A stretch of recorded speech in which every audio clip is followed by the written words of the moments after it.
Hey coin collectors, and welcome to DC Coin World International Coin Channel.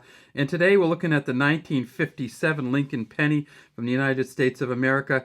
And let's magnify this one because this one looks like it's got something going on with it. It says, "In God We Trust" at the top, Liberty behind Lincoln, 1957 under his chin, and there's a D there for the Denver Mint. They made them at Denver and Philadelphia in 1957. No San Francisco Mint coins in 1957. And if you're looking for a proof coin from 1957, that will have been made in Philadelphia also. But this one right here, as I start to magnify it, you see that there's a couple messy errors on this one. Something between the B and the E over here. The 9 looks like it's filled and the 5 looks like it's filled. And we'll get back to this one because 1957 is one of the years that collectors and dealers know was a messy Lincoln penny year. And it's hard to tell why. It's whether they used bad dies or whether they used the dies in the wrong way or the planchets were messed up. But there are so many die chips and fills in 1957 that you can, if you get enough pennies, and I'll show you in a second, if you get enough pennies, you can always find one. Let's go back to that one we hit at the very beginning. And this one has all kinds of trouble to it. We can see the copper is kind of oxidized there, so it turns it green. We see that the B and the E have a die chip in between them. It looks like two die chips in between them that kind of stuck on top of each other. If we get over here, we see that the 9 is filled and has a little bit of a ridge on it, and we see that the 5 is filled. So this coin, even if this coin was in really good shape, it would still only be worth maybe $10 or less, but you'll see them on eBay and other places, even on Amazon, all the time for $15 or more.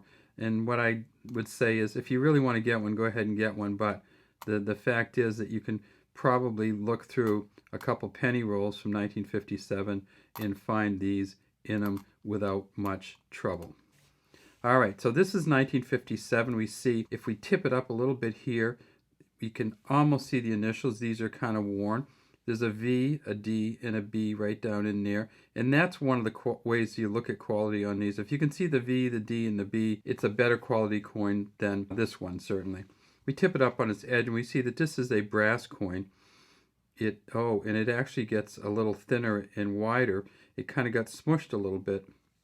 We tip it over on its back, and it's the wheat ears. 1957 was the next to the last year of the wheat ears penny or wheat ears cent. You see the ears of wheat on each side here. It says E pluribus unum at the top, 1 cent in the center, United States of America here. At the Philadelphia Mint, with the no mint mark, in 1957, they made 283 million of these. You can get these in a really good condition. There's very few of them, though. Out of the 283 million, they found 4 at Mint State 67 Plus red, and those are worth about $14,000 each. So if you find this coin in a red coin and it looks unused, it would be almost like this kind of red without the spots on it. And that's something else that we'll talk about here.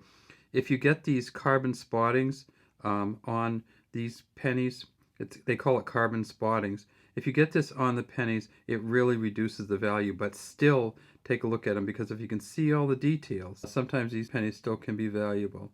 At Denver Mint, they also made these coins in 1957, and we can see by the D here for Denver. And this one, it again is a really beat up one. That B is a little funny, but it's not that bad a one. At the Denver Mint, they made 1.05 billion of these. And of these, 12 are at MS67 Plus, and they're worth about $4,200 each. But remember, if you get them at MS67 Plus and they have the spotting, it reduces the value, and often it reduces the rating on these. The proof coins they made at Philadelphia, and I don't have a Philadelphia proof coin. They made 1.25 million of them. And they found 2 so far at a Proof 68 Deep Cameo, and those 2, the Philadelphia Deep Cameo from 1957, are worth $32,500. The estimate is that only about 5,000 Proof 65s or above still exist. Now let's look at these errors. I've got a number of them here, and I'll show them to you. First, this one is nothing with the Liberty really, but over here we see a filled 9, a filled 5.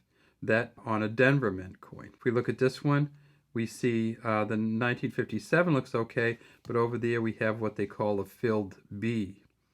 again, these are fills. They're not really errors. They're just something that happened in the production process. So even if this was in really good condition, it would only be worth a few bucks, and it's not. So it's probably only worth $1 to somebody that's interested in them like me.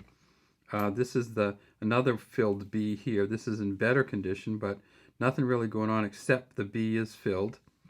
This one here, the Liberty, looks good. The 1957 looks good. The only thing you have here is that little part. See that little part on the E there? So that's where the BIE was. It would go between the B and the E, but this one just stuck it on the E a little bit. So not a great fill or die chip, but there is a die chip there. And then this one here, you see that the B is semi-filled in the 9 and 57. All right, well, that's all we have today from DC Coin World International Coin Channel. We'd love to have you subscribe to the channel and leave any comments you have in the comments section.